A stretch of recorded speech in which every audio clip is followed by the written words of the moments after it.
Good morning, good afternoon, everyone. This is Stuart Cohen from IGI Cyber Labs. We're going to get started in just a second. We're just waiting for some of your colleagues to log in. Thanks so much for joining us today. We are fortunate enough to have Josh Liberman with us. He is an industry icon and has got a lot of perspective as it relates to the MSP marketplace and how the MSPs transitioned over time, how they've supported their clients, and he's seen new clients that are now needing MSP services that never needed them in the past, whether that's because the compliance requirements that are now put upon them, or whether that's the frequency of attacks that are coming their way. But he's got a great depth and perspective on a number of different things, and we're fortunate enough to have him with us today to answer your questions. We'll have some dialogue amongst ourselves.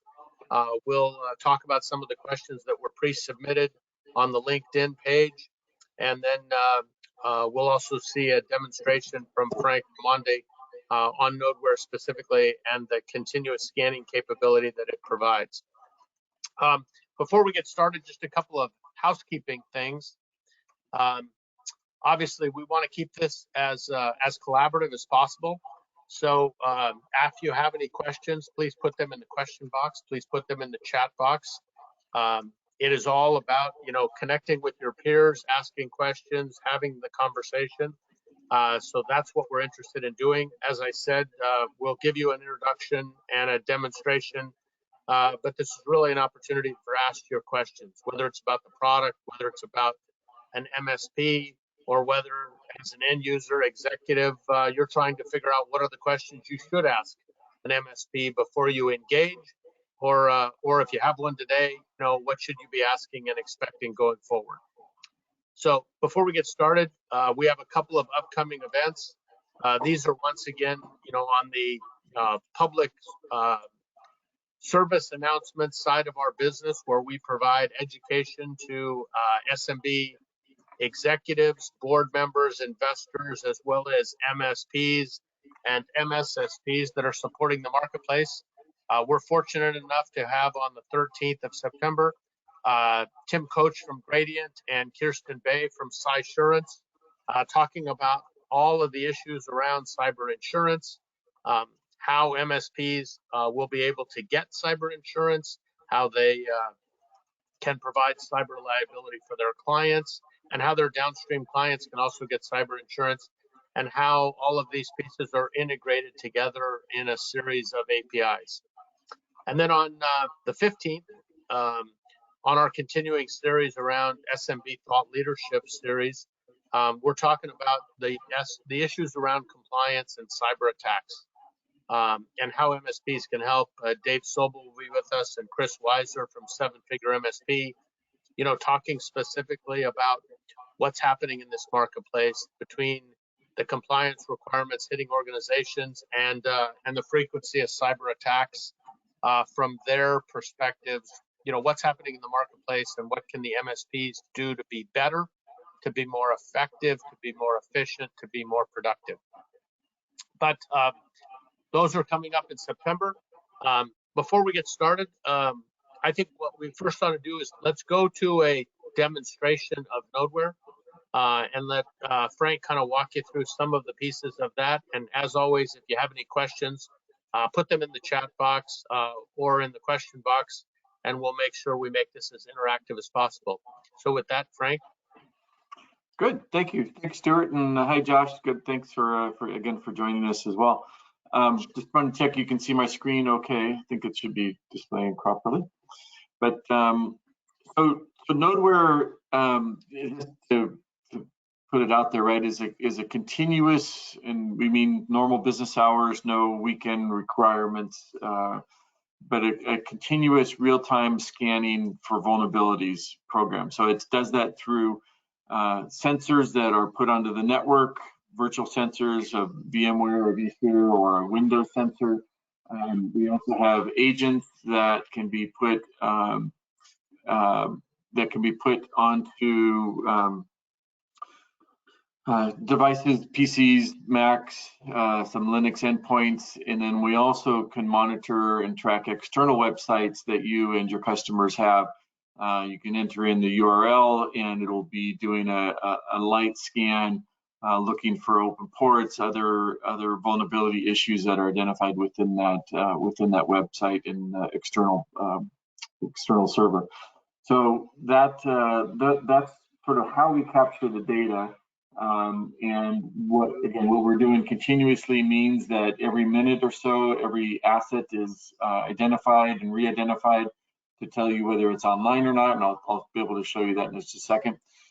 We can also, if a new device comes onto the network, you can get an alert or you can be warned of what it is and get a fingerprint.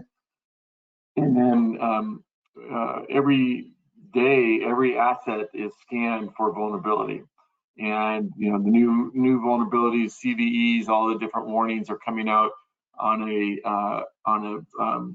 daily basis, and you can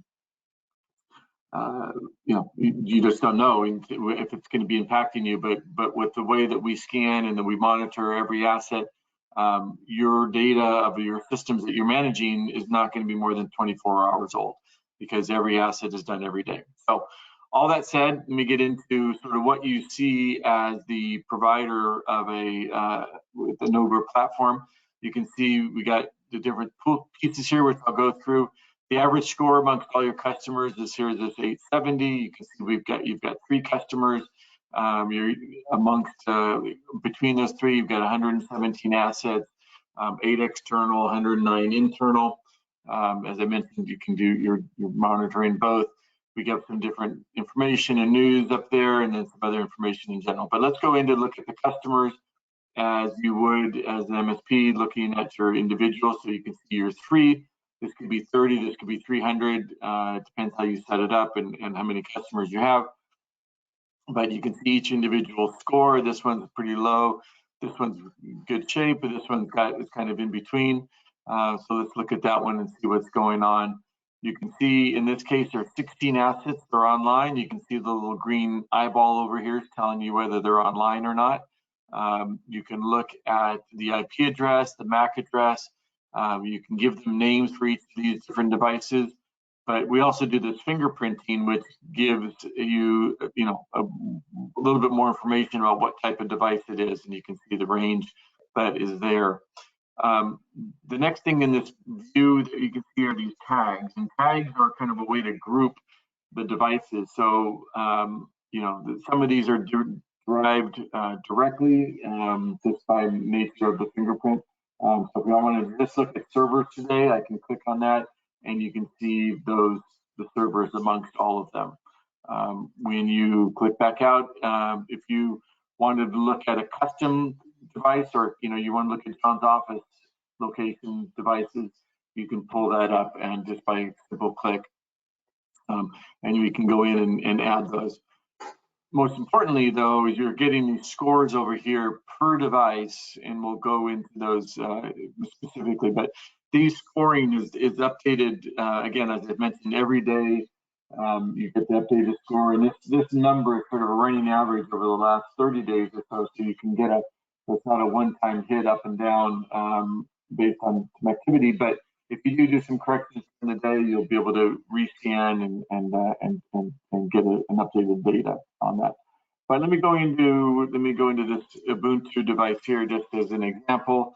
You can see for this particular device, we've got all these different results from the vulnerabilities that we found. 4 of them are high, 2 medium, a couple low, and some other information. In this point, again, this is an individual device. So let's go into this one. You get a description, you get what's really going on and what are the issues that we've identified, and some specific remediations.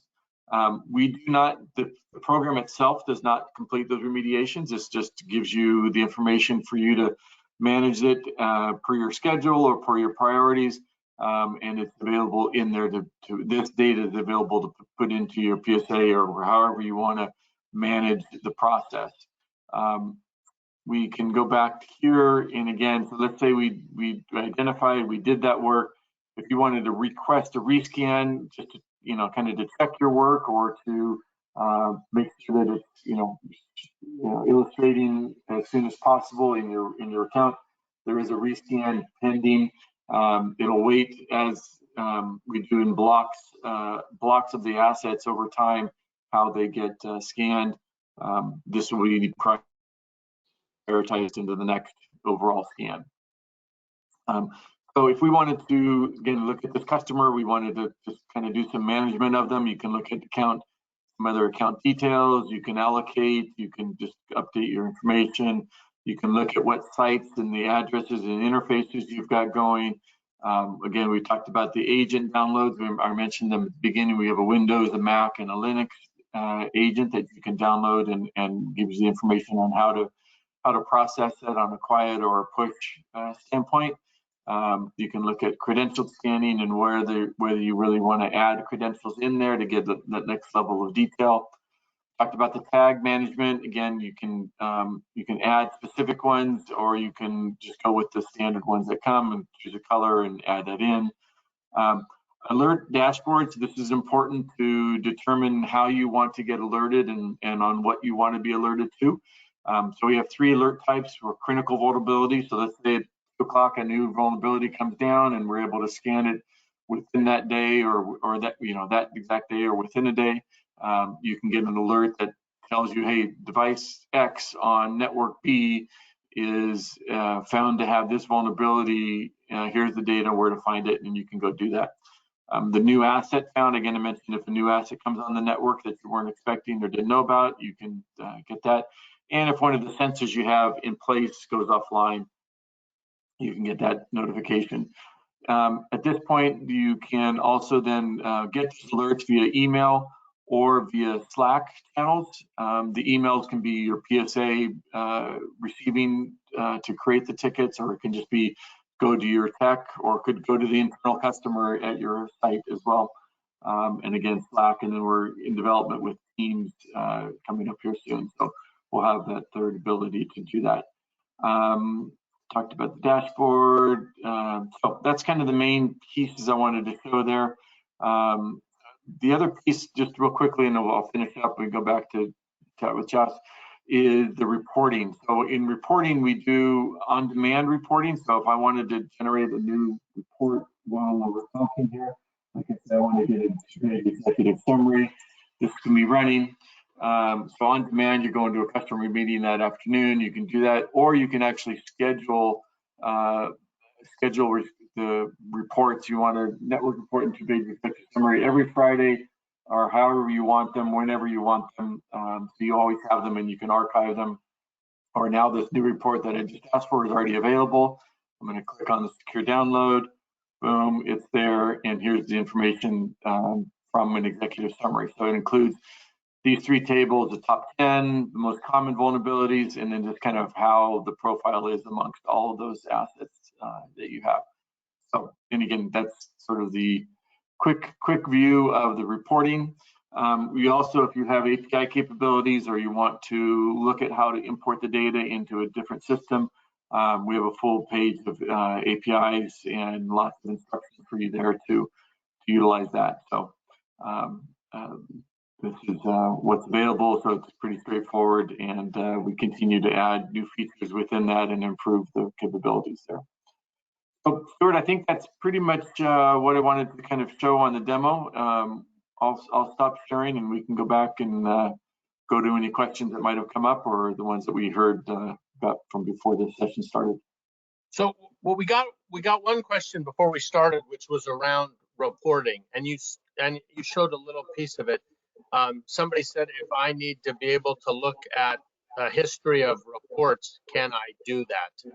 And maybe you could just, I realize you turned off the screen, but maybe you could elaborate a little bit on how we archive reports and the different reports that are out there and the flexibility they might have. Yeah, so in that reporting, and Josh, maybe you can explain how you sort of chronicle and sort of archive, the reports that you need. But basically, on that page that I showed, the reporting, it was scrolled down. I didn't scroll down, but every report that's been generated is in that dashboard, so you can always go back. I suggest most people just, again, if they have it scheduled on a Monday or on the first of the month, and they need the network report for the month, they just put a calendar tickler and download it and storage, you store it on your own personal device, but we do archive them for quite a while. Josh, how do you do that? Do you kind of archive and keep track of your reporting? Yeah, it's pretty straightforward. I'll export a PDF monthly. I mean, it's not very scientific. It's not automated for us yet. My bigger challenge is to get people to engage with them. They're useful for us. Well, honestly, most of the customers see their network as a black box. It's useful for us, but with two exceptions, it's not something we present. Do you mostly use the executive report, or is there a particular report you've identified that you develop, or do you use one of the stock ones? We use one of the stock ones. We do top vulnerabilities and executive reports. I believe I'm looking in the interface now to make sure I'm getting the names right. Hang on. And we use top vulnerabilities and executive reports. Yeah.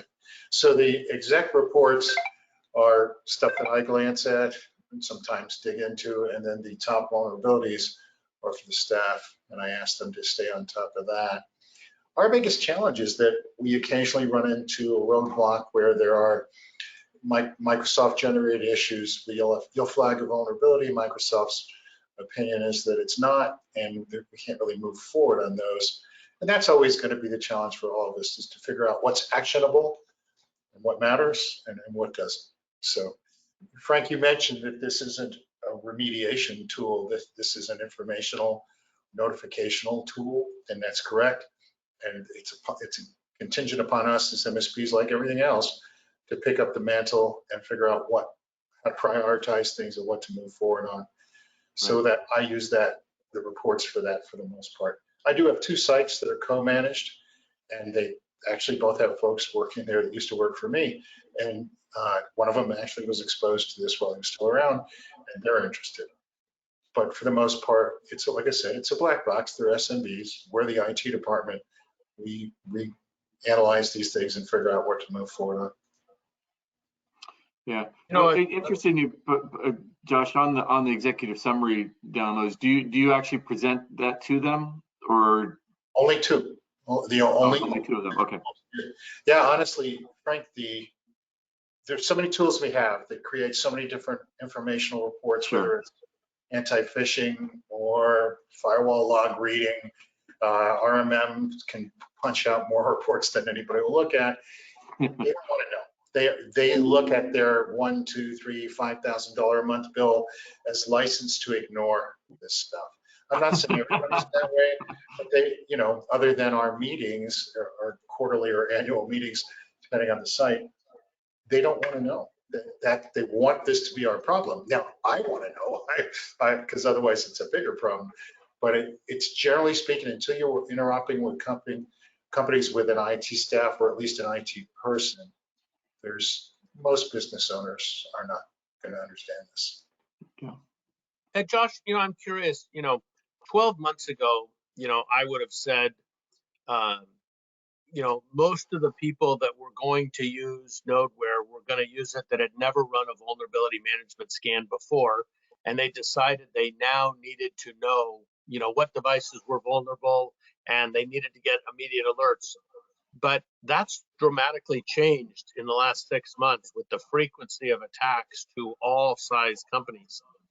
Are you seeing, because of those frequency of attacks, are you seeing a change in interest and perspective from your clients, or are you just seeing them, making sure you're doing what you're supposed to be doing and they want to continue as a black box?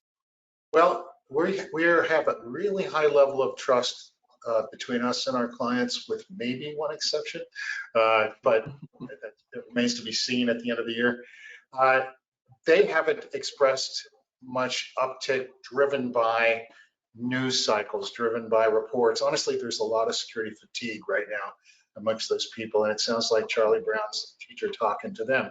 But here's what drives interest. When they go out there and they want to get cyber liability insurance, and all of a sudden they get, a questionnaire with 80 questions, and they can only answer 4 of them on their own, which is typically your name, address, phone number. They really don't know. So they started, that will drive questions. And I think it's a good thing in the long run, but in the short run, it annoys a lot of people that they have to pay attention now. And for the last 8 months or so, I've been really harping upon collaborative security and trying to get these folks to understand it is no longer the case that an MSP or even MSSP can secure your business for you. You have to be part of it. This is not somebody performing modern dance on a stage and you're watching. This is a tango. And if you can't get the image out of your heads, I apologize in advance, but they've got to be involved in this process. Anything that gets them interested in being involved, whether it's a report from this product or another, or a requirement to fill out 80 questions on a cyber questionnaire, is good for us. So I think that soon, and especially early next year, when a lot of their policies renew, we're going to see a lot more interest, and they're going to be a lot more interested in a lot of the things we do.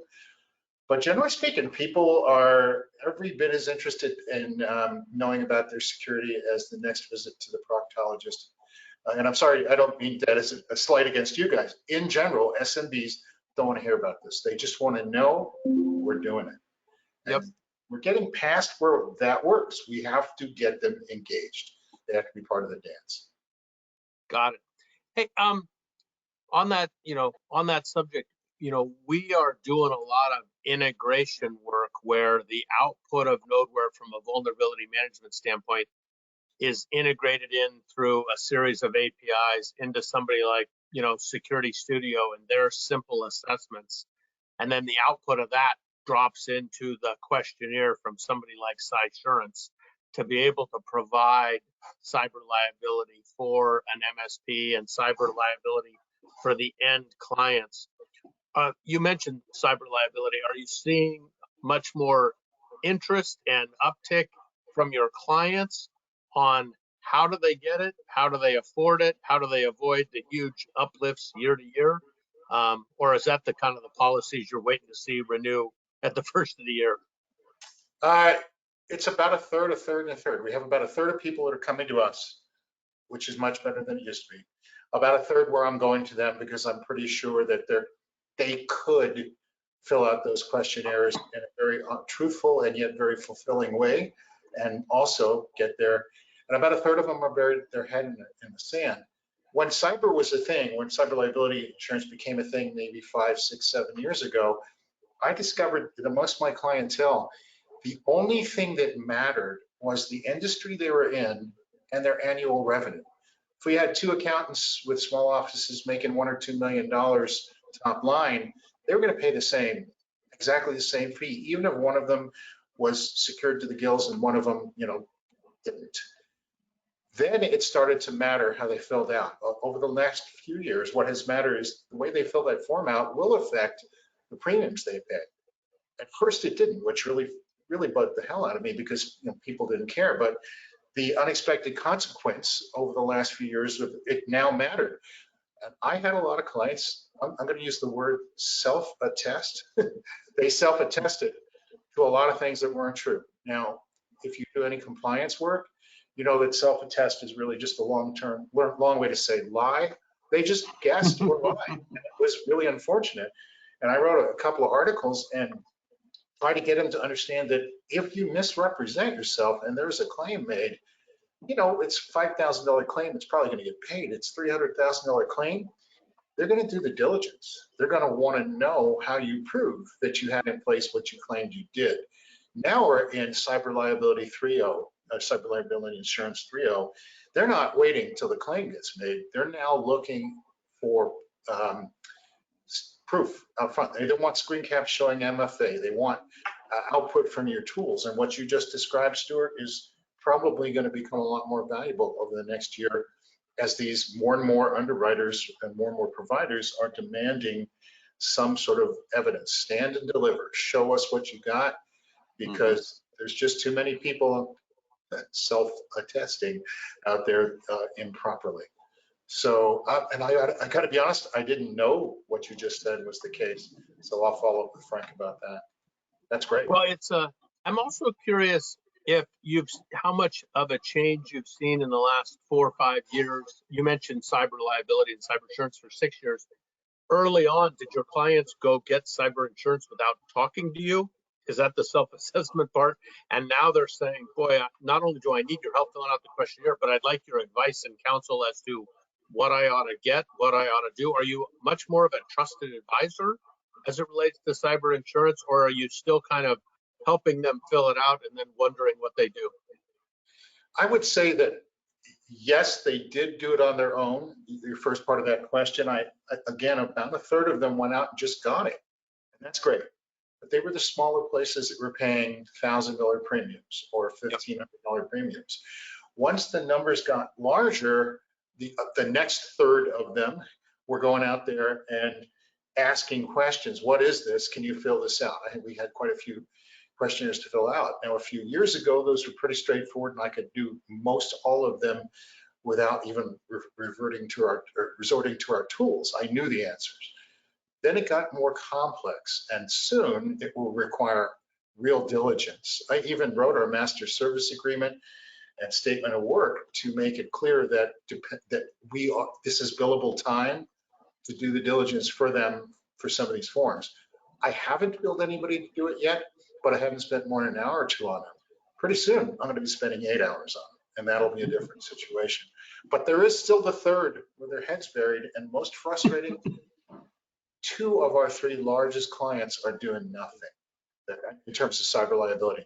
They've just made the decision that their $10,000, $20,000, $30,000, $40,000 premiums they're just not going to pay them. 2 of them do a really good job of cyber hygiene, and 1 of them does not. So we had a discussion about this last week, and I need to get to the decision makers. Even though the CFO is there, he's not the ultimate decision maker here. So I'm a little worried that, for example, the MSA expressly states that while we can't enforce a requirement to have cyber liability in this state, we can state categorically that it's necessary to running their business, and we can also state that our cyber coverage does not cover incidents at their site. So a lot of small businesses think, oh, well, you guys have cyber, it'll cover us. No, it doesn't work that way. It's interesting to that point. We had Jay Leake, who's a partner at a big venture capital firm that primarily is focused on technology companies, but they are demanding as a venture capital firm, if we're going to put money into your business, you have to have cyber liability. You have to have some of these prerequisites because it's their money and their investment that's at risk if your business goes out of business. And I was asking him, do you see that in the angel investors and the board members of companies that aren't venture backed? Are they starting to see those requirements come to them? And he said it's happening, but it's happening slowly. It's the angel investor that put their money into a business that's much more concerned about the viability of the business and getting their money out. But there's this big group in the middle that doesn't seem to be terribly concerned. And I'm just wondering if you're seeing that, once again, kind of shift from a board member investor standpoint, maybe when it's not a technology company, there's not venture capital necessarily involved. I will paraphrase Winston Churchill when I tell you that small business always does the right thing once they've exhausted all other possible options. I think that he was referring to America in his case. What I see is that, again, there are some that, I don't want to use the word visionary for this, but at least they're clear-headed and they realize that these risks are serious, because it's always about risk. We're always talking risk, whether it's why you're running Nodeware or why you're getting cyber liability or why you're putting up a $50,000 fence around your building in our case. It's all about risk. So what it comes down to is getting their attention, and sometimes you can by talking about risk and other business level discussions, sometimes you can't. But to go back to your question, or part of that 3-part question where you asked, is this embedding you more into their business process and making more of a trusted advisor, which is a phrase I almost never use, but I know what you mean. It can. So the 2 things that have happened in the last few years that have surprised me, that brought me into this, are cyber liability and getting involved in how they do things. And oddly enough, building an auto attendant for a voice system at one of our bigger sites. When they deployed their phones, they did their own auto attendant. The incoming message, reception message, was 2 minutes and 20 seconds long. They had 44 options for how to get to somebody. I don't mean to dial by number direct or anything like that. You had to work your way through 4 levels of menus, 44 options. Sitting down with them and explaining to them, this is going to make you nuts, because it wasn't working. People were hanging up. They didn't want to deal with it. Even the outgoing message, it's 2 minutes and 20 seconds. That's not appropriate. Ours is 12 seconds, and I wish I could get it to 10. So we worked through that, and we learned how their business works. We learned more about their business divisions, their how they manage traffic, and how they did this and that. They're a construction company, and it was interesting for me. Those 2 things surprised me. But the next leap forward is going to be when people actually do start caring about the security, caring more about the security of their operations and their processes, because it starts with the human. Bruce McCauley has a book called Level Up. I just started reading, and I like the way he opens it. The human level is always the most difficult to manage. And until you get their buy-in and become collaborative, as I said, on security, it doesn't matter how good your toolkit is. What matters is how people behave once you've done the best you can. But it's so interesting to see the shift on our side. We have end user, small business, small business executives, medium-sized business executives that attend our sessions. They hear about, continuous monitoring, continuous scanning, because they realize that, boy, I only did this once a quarter, or maybe once a year. I took a snapshot of my network, and with all the attacks, I got to do it during normal business hours on a regular basis. But now, interestingly, they're asking us, can you put us in touch with an MSP that can help provide the information we need, because we need local IT and cybersecurity assistance, to the point you're making. And we're now seeing organizations that are coming to us and saying, I got to get to HIPAA, or I got to get to an FTC safeguard requirement. Can you get somebody in touch with us that can provide the technology pieces while I work with my partner on the industry compliance piece of it?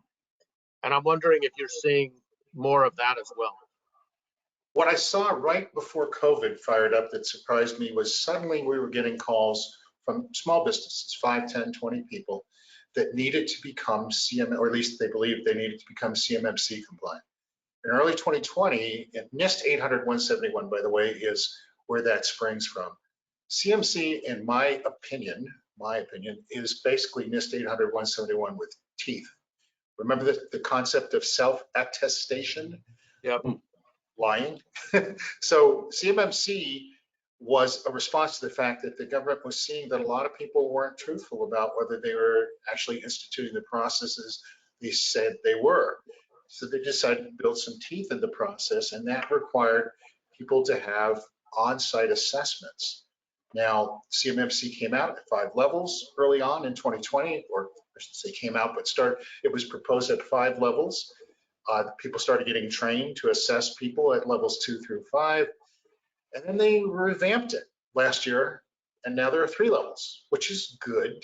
It was immensely complicated. Now it's just very complicated. But the problem is level 1, where a lot of small subcontractors, like the people I dealt with, can now once again self-attest. So I'm not sure how this is going to shake out, but CMMC was a major driver of this. And just last week in Phoenix at the Physical Cyber Convergence Show, I was on a panel, or leading a panel, about compliance is not security. Security is not compliance. They are different things. Compliance is a much broader scope. We can secure the heck out of a site, but if they don't have compliant procedures, which even in HIPAA frequently just means you train people, you document the fact that you train people, and you update that stuff all the time. If they don't have that, then honestly, Nodeware is only, it's a key part of the process of securing that site. But until they actually have the mindset and the processes to become compliant, they're only secure, they're not going to be compliant. So we got a question from somebody that said, Josh, what do you say to a client that says, I've done vulnerability management scanning once a quarter. Why do I need to do it more often? I guess the simplest answer would be ask them how often they actually eat. I mean, if they eat every single day, I mean, it depends how well you know them. You might ask them how often you clean your bathroom. But I mean, you have to express the fact that things change constantly. Do they bring in something new? Do they turn over an employee? Do they change out a device? They install a new piece of software. I mean, are there days where any site with 10 or 20 users or more doesn't do one of those things? So a quarterly scan, an on-demand scan like that, is better than nothing, but it's a screen door on a submarine. It's just not enough. So change. You just have to make them aware of change and show them some logs. Open up their server logs and show them 2 minutes of activity. Show them a switch log, show them a firewall log. Change is more than constant. How many patches happened in a day or a week, much less a quarter? Yeah, I don't deal with that particular question much because the people we're dealing with don't do anything. We're coming in, we're fire to the cavemen, which was the name of my talk in Australia in 2015. You know, we are walking into sites that think that computer security means locking the door to the closet. So you're talking about a little more sophistication if they are running periodic scans, but they're just not in the league. Well, it's just interesting. I mean, we have some MSPs that have had one of our traditional vulnerability scanning partners or vendors or competitors that have been around for a long, long time that were designed to run on a Sunday night or when nobody was in the office, or designed to run, you know, quarterly or monthly or annually. But it was, and they've all moved up to the enterprise risk management for the Fortune 2000 with a fully integrated solution. And these now small and medium-sized businesses need continuous scanning at an affordable price point. And they need a partner like yourself who can provide them assistance. So it's been interesting to see how it has evolved rapidly in a short period of time because of the frequency of attacks. So I would also point out they need something that can run invisibly in terms of performance and overhead. One of the few tools I've ever used in our industry in the security related realm that has never generated a phone call saying, are you doing something, or the world is slow. We have literally never had somebody complain about this tool running. Now, you guys know I used to have sensors, physical devices everywhere, so I was a little less surprised, but we recently this year moved over to the software sensors running everywhere as a service, and even with that change have had absolutely zero kickback. So to me, that's great. And as a matter of fact, I just, as you brought this up, I thought, wow, there has never been a user ticket. And people do know we do this, even though it's a black box, like I said. When we add a new service, I explain what it is, I tell them what it does, I try to get them involved in caring about it, but they do know this is happening. And we have literally never heard a complaint, ever. And that's important too. Yeah, that is great to hear. And like I said, we see a lot of our MSP partners that are moving to Nodeware for the continuous scanning capability, and in some cases, charging more for continuous scanning versus the old system they had in the past. And in some cases, they're now delivering it for the same price they were, and they're providing a huge value-added service. So there's flexibility in the way the MSP wants to support their clients to do that. Sure, yeah, and I know of MSPs that are not scanning every asset. Most of them are, but some of them decide what it is. For example, they're absorbing the cost of the product and they're keeping their asset count down by scanning certain assets or certain subnets and keeping assets segregated that way. You can do that. I mean, there's certainly an option. In our case, we have a bundled security stack, like I said, that's everywhere. Last week at Exchange, holy mackerel, that was this week at Exchange. At Exchange this week, there was a company called DataStream up there that's a cyber insurance provider. So they they had a question right at the end about, well, how do we make money off of selling cyber liability insurance? And the simple answer is you can't. In that industry, you don't split commissions, you can't offer spiffs. MSPs don't make money by bringing business to these guys. What they do, however, is extend their portfolio, become a little more important to that client, a little more embedded in their operations, and ultimately protect against the possibility that one of this is going to cease to exist after a penetration and all of the problems that leads to. Try to imagine your $10 million client with adequate insurance getting whacked and losing $1.5 million to a business email compromise. If they're insured and that gets covered, is that a better situation than if they're not, then it doesn't? How is your relationship going to fare in one or another? And the reason I bring this up is specifically because I see Nodeware and many other tools we use as part of that same equation. If you do your job right and you're able to mitigate the likelihood of a loss, insurance is a safety net that you don't use until you fall. It's just like rock climbers and ice climbers like I was. We place tools and rope, carry rope, and we clip in, but you don't need any of that stuff if you don't fall.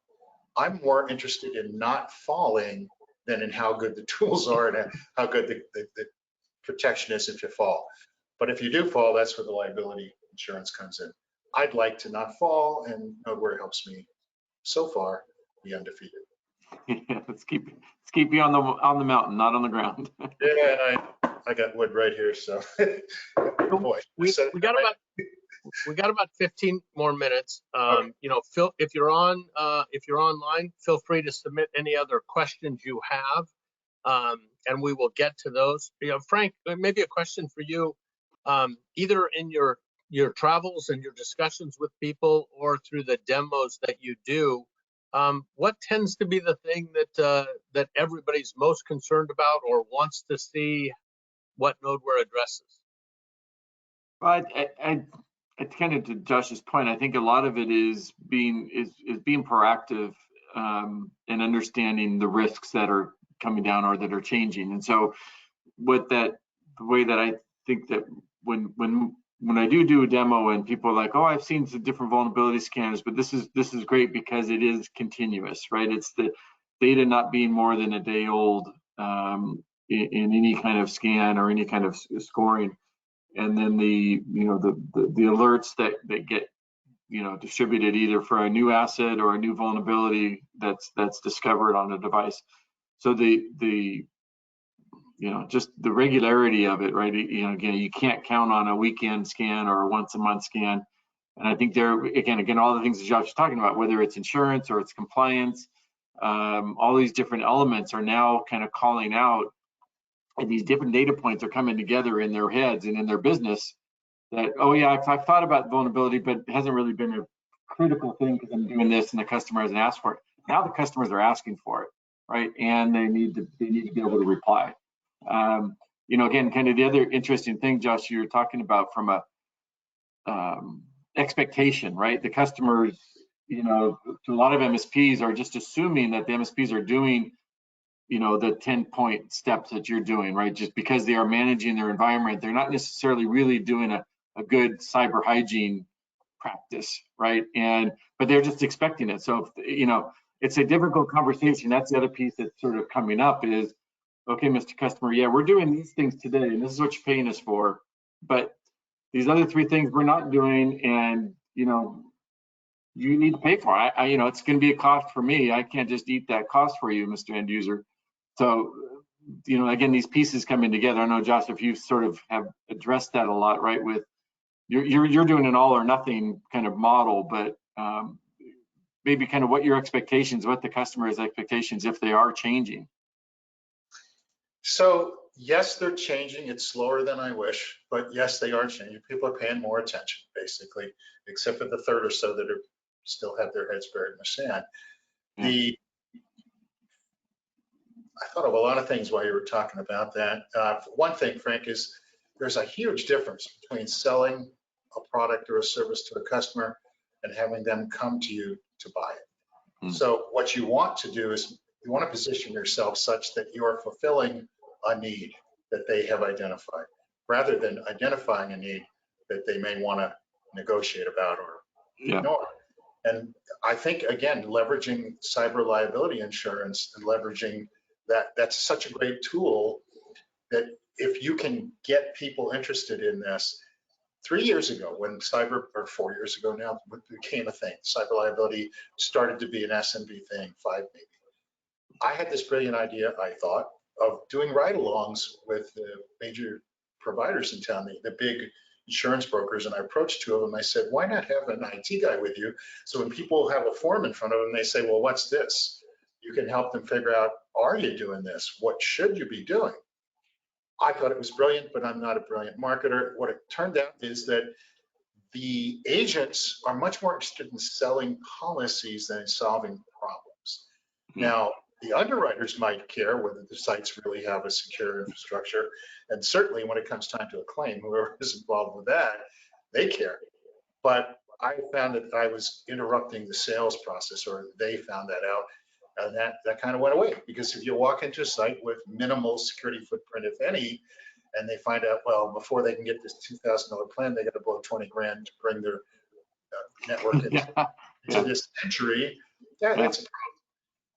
But now that that was you selling to them, but now that people are coming to us saying, how can I qualify for this? Or how do I find out if I already do? Well, that's another story. Yeah. Well, you mentioned Data Stream, right? We've been talking with them about how to, kind of go to market together with the MSPs, just as a, educating them on that checklist, right? On the preparation list, because it's no point in even applying for insurance unless you know the 10 things you're going to be asked about and whether you can address them or not, or whether you have addressed them.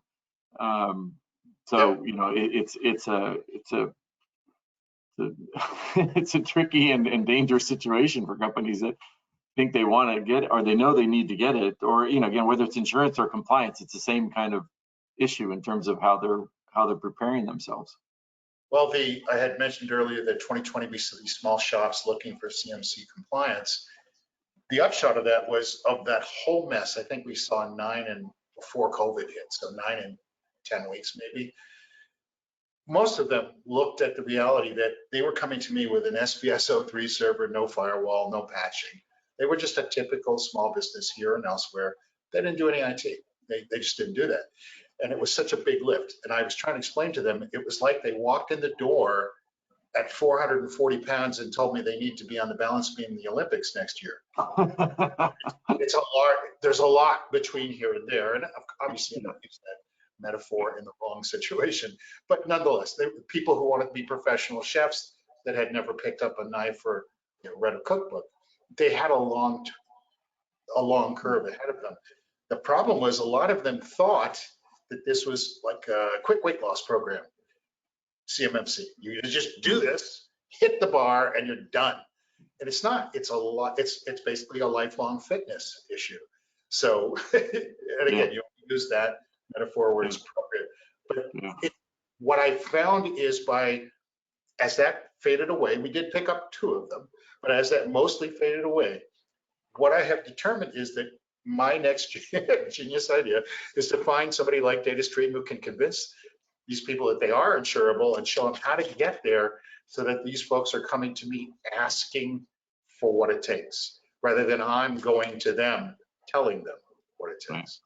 It's a great idea that you're working with them. I thought you might be, and it's great to hear. Well, just on that point that I made earlier, we've got today a strategic partnership with Security Studio, and the fact that the Nodeware output drops into the Security Studio S2 assessment and allows the vast majority of that assessment to be completed with that information to create not only a holistic risk management solution, but at the same time, it then will allow that information to drop into the Cysurance questionnaire, so somebody can quickly start to identify whether they can qualify for insurance and what that insurance might look like. Once again, at the MSP level, at the client level with cyber liability, and then for the client themselves with their own insurance, that is a great opportunity for the MSPs to really leverage a lot of that manual work that had to be done in the past. So we could talk more about that offline, but that's something that's been pretty significant. Look, one thing I wanted to bring up, it's, as I mentioned, it's come up a lot, has been this issue around immediate alerts and getting an immediate alert when a new device shows up on your network. Are you seeing an increase in that, and are your clients wanting to be updated, or are they just expecting when they put a new device on, you're going to get the immediate alert and you're going to take care of it, and they don't want to know unless there's an issue? So there's a very clear dividing line. The clients that have an IT person or staff, they don't want to hear about it. I'm sorry, they want to know about it, but it's their IT person or staff, not our business admin. And at this point, almost every time somebody puts a new device on the network, they let us know now at those sites, because then they know we're going to grab that MAC address, figure out who the manufacturer is, maybe see the initial scan result and be able to do some math on it, so to speak, and get a pretty good idea what they just added to the network. And they, they don't want to have me bugging them, so they tell me in advance, hey, we're putting this on. And the sites that don't have IT, so 90+% of our sites, those folks don't even know when something is bugged in. Because their employees are not schooled. They don't understand. You don't just add stuff. So you have to jump on that. Again, we'll do the prep work. We'll figure out at least whether it's a PC or a camera or an access point, which is twice now. And you can have something that when you call, the question is formatted such as, hey, we've got a new device on your network. You're probably not aware of it, and there's some potential vulnerabilities. Can you let us know why that's been integrated? What are you doing with it? 9 or 8 anyway times out of 10, they have no idea something's been added. That's powerful. We make sure we open a ticket, put it in notes, bring that up the next time there's a meeting with them. They do need to know. Now we have 1 or 2 sites we've locked down to where we've locked down to MAC addresses that exist, or where we can't. No new DHCP reservations will go out. But every once in a while, you have a crafty end user at a site who knows that, and he tries to find or she tries to find a workaround that fix an IP address on something, or figure out that they can grab a port on the other side of a firewall and get internet access if you haven't locked that out. We've seen some really interesting things happen. So, and including a guy who twice put in his own access point so that he didn't have to ask for the Wi-Fi password, so they wouldn't know using his iPad or something. It's really quite amazing. But it's a real clear dividing line. Some of these people want to know, most of them don't. They just want us to act, and acting means calling them and saying, so there's something new, what are you doing? Hey, Josh, speaking on the employee engagement standpoint, if you will, or knowledge, sort of behavior modification, if you need to put it that way. Are you involved much with the training companies, sort of the KnowBe4s, the Packware, the folks like that? Are you involved in them or offering them as part of your mix? They are part of our mix. We have migrated over the years through KnowBe4, ID Agent, and into CyberGuard, part of PyGuard right now. We've never gotten anywhere near the engagement we need to see from the end users. And the only really strong takeaway I can bring to you guys is, if you don't get top level management to insist that employees engage, they won't. If they're not compelled to engage, they won't. And then if you do get that engagement, that compelling reason from the top, you've got to report on it in a concise manner, or the interest fades away. We don't get enough of that. Yeah, one of our integration partners is Threat Advice, right? And they have a overall breach prevention platform, right? It's integrated Nodeware in the front end to detect and manage the devices, but they also have a really good, almost a gamification and a reward system for employees to go through and, take the anti-phishing course of, watch the video for 15 minutes, answer a couple questions, and earn, a $20 Amazon card, whatever. But as you said, it's got to be top down, pushed, and really incentivized to really make it fun to do, not just a task. The gamification is interesting. The best we ever did in terms of getting folks to actually pay attention to this was we used to do bull fishing through ID Agent, and I forget what it was called through Nodeware, but we had a few dozen end users at a few client sites that used to love forwarding phishing emails, test phishing emails that they had identified as such and saying, I caught this one. And that was mostly good. I mean, I try to teach them not to forward even fake phishing emails. But yet, I think you hit upon a detail that we haven't worked through yet, and it is how to reward people for doing what they should be doing. But once again, we got to start with buy-in from the top. Every month, I pick a different topic to bring to the fore, and it goes in our monthly newsletter. It's in my monthly emails to business contacts. And October is 1 year from the last time I tried to do this, to bring employee training to the fore. So that's what we're doing again. And you did mention that there are a couple other players that do gamify things. I haven't engaged with it myself, so I don't have a direct firsthand response to what I think of it, but it sounds good. Yeah, it's just yeah, again, one of those things. It's just human nature fighting, you know, business nature and business realities today. So we got to find that bridge. So Stuart, you ready to wrap up here? Yeah, we got 2 minutes. Just Josh, we'll turn it back over to you for any closing thoughts in a second. But we've got these 2 events coming up. If you're either, you know, we've talked a lot about cyber insurance. We're fortunate enough to have Cysurance on with us in a couple of weeks with Tim Coach from Gradient, talking about how this is all integrated together. And if you're an MSP, you know, through the Gradient billing system, you can get connected to all of the PSAs that they're connected with. And through Nodeware and Cysurance and Cybersecurity Studio and Security Studio, you know, you can get a fully integrated cyber insurance capability at all the different levels. And then Dave's going to join us on the 15th to talk about some of the compliance issues, some of the new regulatory requirements, and the frequency of attacks, and what MSPs can do to be smarter, more effective, more efficient, more productive. And Chris Weiser, who runs Seven Figure MSP, is going to talk about what he's seeing from the marketplace of MSPs that work with them. So we do have a promotional offer. If you're a 7-figure MSP, you have the opportunity to get a special set of Nodeware devices for free for the first year. So feel free to reach out to 7-figure MSP if you're a member of that. And with that, Frank, I want to thank you for doing the demonstration today. And Josh, you know, if anybody needs to reach Josh, here's Josh's contact information. And Josh, if you have any kind of closing remarks, we'll let you kind of close everything down for us. I guess the most important thing for us, even back to a few years ago, is checking your own work. I still harp on that a lot. We have a lot of overlapping layers of security and overlapping layers of tools. And I really thought we had this whole vulnerabilities thing handled.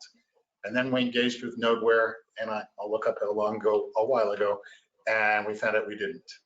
And the very first thing I found was SMB version 1, still running on our network and several others. I won't go into the details, but it was still there despite our best efforts. It was identified and we removed it. That is an unauthenticated file sharing protocol that can leave a network open, wide open to lateral movement of any given attack, such as ransomware. It was hugely important to remove, and it also helped us identify the 25-year-old scanners and copiers on our networks that couldn't be updated to use SMB v2. Different story, but it's fixable. But the bottom line was it was incredibly useful, and literally from that, and it was the first day we ran it. From that moment forward, I thought, oh, well, I guess we have to do this. Hey, look at that. You can still, there's always going to be something you missed, and that's the most important thing to me. Well, look, we're at the top of the hour. We're actually a minute over. I want to thank everybody for their time. Thanks for joining us today. Thanks for the interactive questions. Frank and Josh, thanks for joining us today. And we'll see everybody on the 13th thanks so much for your time, and everybody have a great weekend and a great Labor Day. Talk to you then. Thank you. Thank you all.